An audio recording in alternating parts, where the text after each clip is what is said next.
Have you ever paused to ponder the origins of motorcycle clubs, or gangs as we often refer to them? The forces that birthed them into existence? I am sure you have not. Today, I will be taking you back to a time after World War II when the seeds of the most notorious motorcycle gang were planted amidst the backdrop of a war-torn world. World War II, which started in the year 1939, was the biggest and deadliest war in history.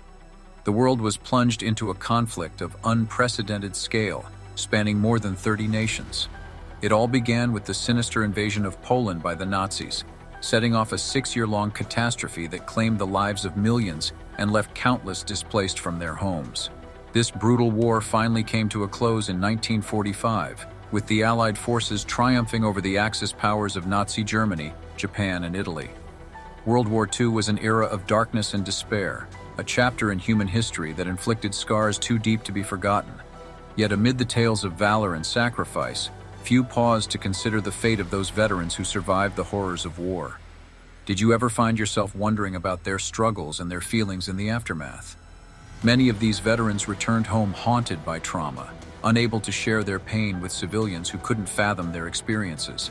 The economies of war-torn nations were still in the process of recovery, leaving many veterans with nothing to sustain them. United by their shared trials, these veterans gravitated toward one another, forming bonds of understanding that only they could comprehend. Together, they weathered the storm of post-war existence, finding solace and strength in their camaraderie. World War II, spanning from 1939 to 1945, marked a pivotal moment in history, reshaping the world in profound ways. The years between the bombings of Hiroshima and Nagasaki and the invasion of Poland were marred by unparalleled destruction and loss. Families across the globe felt the impact, with civilians bearing the brunt of the casualties. Even those who didn't lose loved ones were scarred by displacement and deprivation. Millions found themselves without a place to call home or a nation to return to. Did we ever consider the soldiers who valiantly left their families behind to defend their countries? Imagine the profound emptiness that greeted them upon their return, finding no family and no homeland to embrace them. Countless veterans bore witness to the deaths of their comrades, returning with missing limbs or plagued by PTSD and other lasting mental wounds. Concentration difficulties, sleep disturbances, and haunting memories were their constant companions, making reintegration into society a near impossible feat. Their reliance on one another became a lifeline, a way to navigate the difficult journey back to normalcy. Amidst the somber reality, there were those fortunate few who were welcomed back with open arms, reuniting with their loved ones after years of separation. Names like Ruben Sinclair, Rashid Karimov, Andrei Ludwig, and Tripolino Giannini stand as testaments to the resilience of these veterans, now the oldest survivors at 111 years old. The recent D-Day commemoration brought together these living legends as they shared stories of their war-torn past. Peter Smoothie, a 97-year-old veteran of the British Royal Navy, recalled the sacrifice of those who didn't return from Normandy's shores. The bond forged in war proved unbreakable, even through the passage of time. During World War II, the motorcycle industry received a significant boost when the U.S. military enlisted manufacturers like Harley-Davidson and Indian to manufacture over 100,000 motorcycles for the war effort, leading to rapid engineering advancements as the bikes were adapted for battlefield use. As with tanks, planes, and automobiles, motorcycles underwent a series of enhancements during this period, as highlighted by Rachel Klein on the Vintage Veteran website. Harley-Davidson introduced the high-powered and reliable Knucklehead engine in 1936. Among these developments, Harley's WLA model, equipped with leather saddlebags and a rifle scabbard, played a crucial role in the U.S. mechanized cavalry and earned the moniker Liberator. In the years that followed, many returning veterans clad in leather jackets could be seen traversing America on the same machines they had ridden during wartime. These bikes became a symbol of freedom, a way for veterans to journey together, unburdened by societal reintegration. It's a logical leap to speculate that the crucible of war had forever transformed these men. The horrors they endured may have stripped away their pre-war identities, reshaping them into new forms. Seeking refuge from the lingering trauma, veterans began seeking each other's company, finding kindred spirits who could understand the depths of their experiences.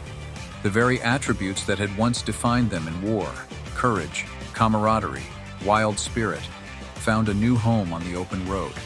Their distinctive style, donning wind and rain-resistant leather jackets, drew inspiration from the flight jackets worn by WW2 airmen.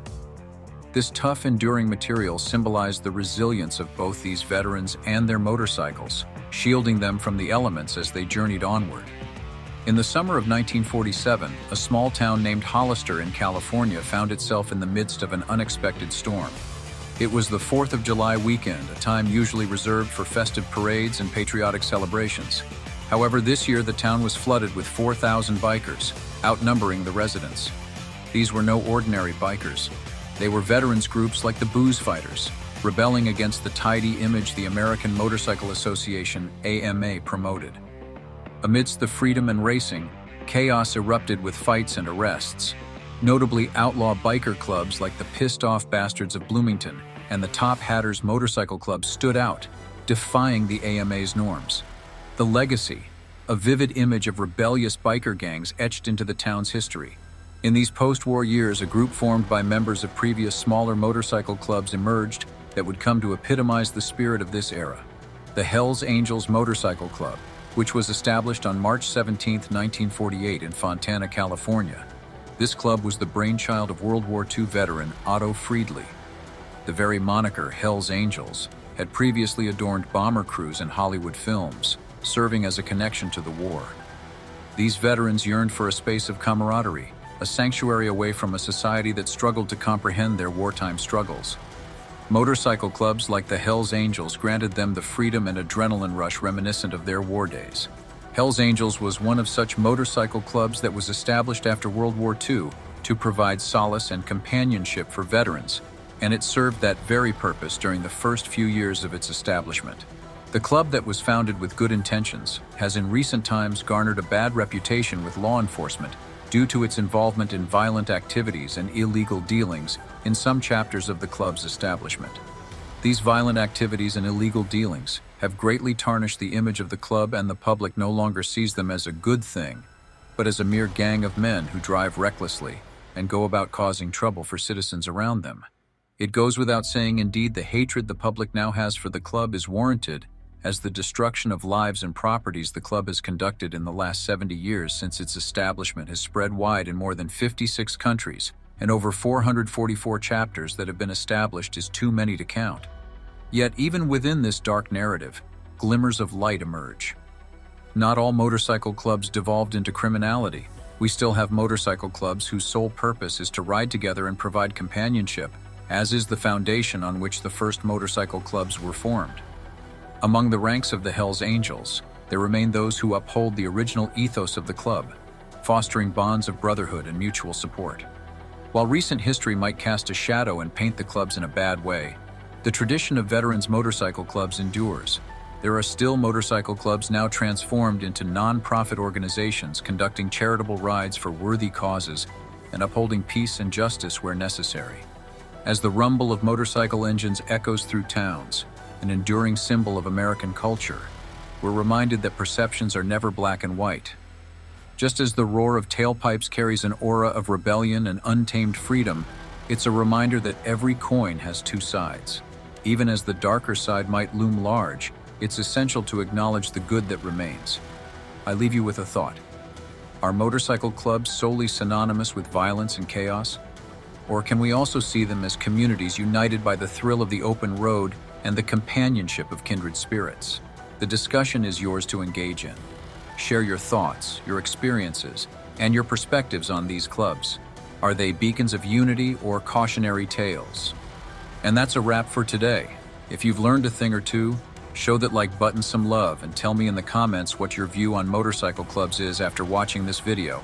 I love hearing from my viewers, so feel free to air your opinion. New here?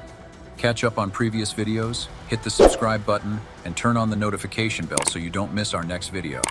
Until next time, ride safe, ride free.